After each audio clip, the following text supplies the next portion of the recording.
Les ténèbres. Les ténèbres est défini comme étant le domaine de ce qui est obscur, inconnu ou difficile à comprendre. Ou encore l'absence de lumière, une obscurité profonde, sinistre, qui peut provoquer la peur, l'angoisse, l'obscurcissement de la vue qui se manifeste par une défaillance dans la marche. Personne n'ignore combien l'obscurité peut créer des dangers imaginaires ou augmenter la terreur des dangers réels ou encore amplifier des bruits mystérieux. La crainte des ténèbres s'explique encore mieux chez les indigènes. Entourés des risques très réels que la nuit rend encore plus pressants. Par exemple, la crainte des fauves particulièrement redoutable pour l'homme qui sortirait sans lumière.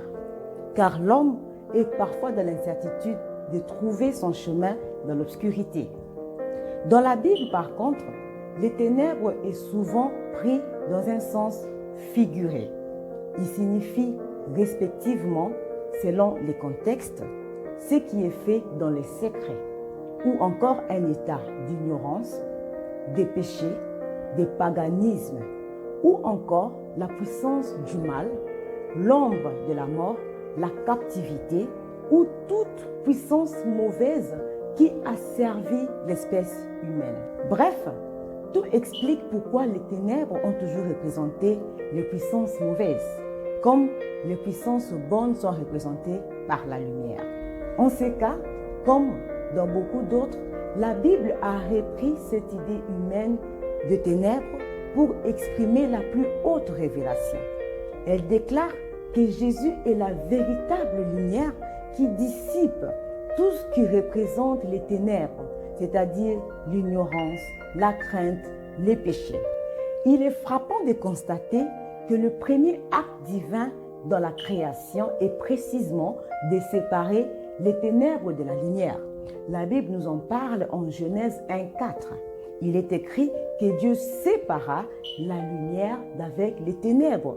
Ce verbe actif qui est séparé est mentionné comme première activité de la part de Dieu. Il sépare les éléments qui ne sont pas de la même nature pour unir les éléments qui sont de la même nature. Grâce à cette séparation, il y a donc une alternance. La Bible dit, il y eut un soir et il y eut un matin. Ces deux éléments permettent de compter le temps grâce à leur alternance. Et Dieu concluait toujours chaque journée par cette déclaration. Il y eut un soir et il y eut un matin.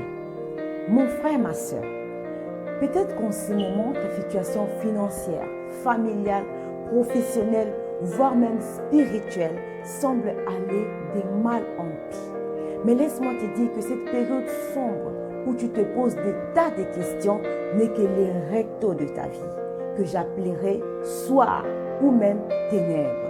Or, la Bible déclare, il y eut un soir et il y eut un matin, comme pour dire que dans les calculs de Dieu ou dans la mathématique de Dieu, les soirs précèdent toujours le jour, ou encore le ténèbre précède toujours la lumière. Je viens te dire ceci. En Christ, nous sommes dans un système de rectos et de versos. Derrière chaque soir se cache un Dieu grand, capable de te révéler et de te rassurer qu'il est bien celui qui ordonne que la lumière soit et la lumière arrive. Il est celui qui met un terme au règne des ténèbres dans ta vie et il est celui qui donne une limite aux ténèbres qu'ils ne peuvent en aucun cas dépasser. Le soir, qui est le recto de ta vie, a aussi un verso, c'est-à-dire un matin. Le verso est toujours lié au recto.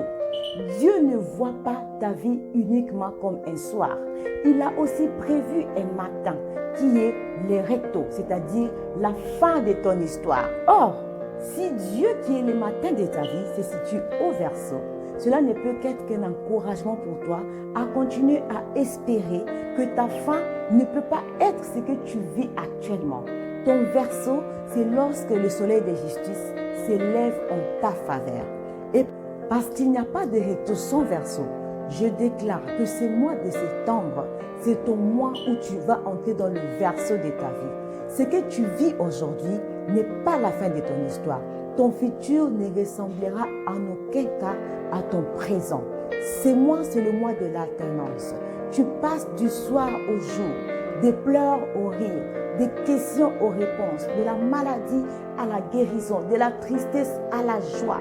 De la même façon que Dieu a séparé les ténèbres d'avec la lumière, je déclare que ce mois, Dieu te sépare de toute situation qui t'opprimait, de toute situation qui te volait ta joie, qui te sépare de tout ce qui te rendait malade, de tout ce qui te stressait. Il te sépare de tout ce qui t'est rétrogradé dans ta vie spirituelle. Tu entres dans un nouvel jour, car les ténèbres ne régneront pas toujours. C'est-à-dire que tous les jours de ta vie ne peuvent pas être ténèbres. Laisse-moi te dire ceci, même dans les ténèbres, Dieu continue à agir. Ce n'est pas parce que tu traverses les ténèbres que le plan de Dieu pour toi s'est arrêté. Les ténèbres ne stoppent pas la main de Dieu dans ta vie. La Bible dit que la verge d'Aaron a fleuri pendant la nuit. C'est-à-dire que pendant les ténèbres, Dieu a continué à travailler en faveur d'Aaron. Le jour n'est venu que mettre en évidence la verge qui avait continué à germer la nuit. Oh, je déclare qu'en ce mois, Dieu va exposer au grand jour l'œuvre grandiose qu'il a accomplie dans ta vie pendant que tu as traversé les ténèbres. De la même façon que la verge d'Aaron a fleuri pendant la nuit pour confirmer qu'il était celui qui devait diriger, je déclare que les ténèbres que tu vis vont permettre à révéler ta vraie mission et te confirmer face à ceux qui veulent t'enterrer. Tu sais, Dieu permet les ténèbres dans ta vie pour qu'ils puissent entrer en scène et que tu puisses avoir une meilleure vision ou révélation de sa personne divine. Car Dieu se révèle toujours dans les chaos. C'est dans les chaos des ténèbres qu'il a démontré qu'il était capable d'appeler la lumière en existence. Il permet la maladie dans ta vie pour confirmer la révélation écrite qu'il est celui qui guérit. Oh bien-aimé, je viens de déclarer que Dieu en ces mois va confirmer qu'il est celui qui donne la victoire au travers de tes combats. Il va confirmer qu'il est le pourvoyeur au travers de tes moments de disette. Il va confirmer qu'il est un appui au travers de tes moments de tempête. Et je viens déclarer que Dieu va utiliser les ténèbres pour te révéler une face de lui que tu ne connaissais pas jusqu'à aujourd'hui. Dieu t'éclaire. Dieu t'éclaire ces mois afin que tu le voies réellement tel qu'il est. Et que tu dises comme Job, mes oreilles avaient entendu parler de toi, mais maintenant mon œil t'a vu. Ces mois, tu ne vas plus adorer à cause de ce que tu as entendu ou lu, mais tu vas adorer par rapport à l'expérience que tu auras vécue, par rapport à ce que tu auras expérimenté et par rapport à ce que tu auras compris de Dieu. Sache qu'en demeurant fidèle et intègre à ton Dieu, durant ton soir, assurément ton œil le verra. Sais-tu que celui qui est passé par le soir sait savourer le matin et que la lumière n'a de sens que parce que le ténèbre ou l'obscurité existe?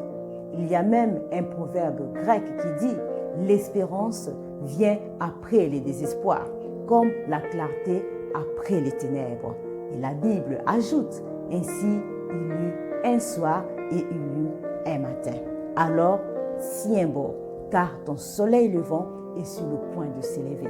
Que Dieu te bénisse et bon mois de septembre à toi avec le soleil levant.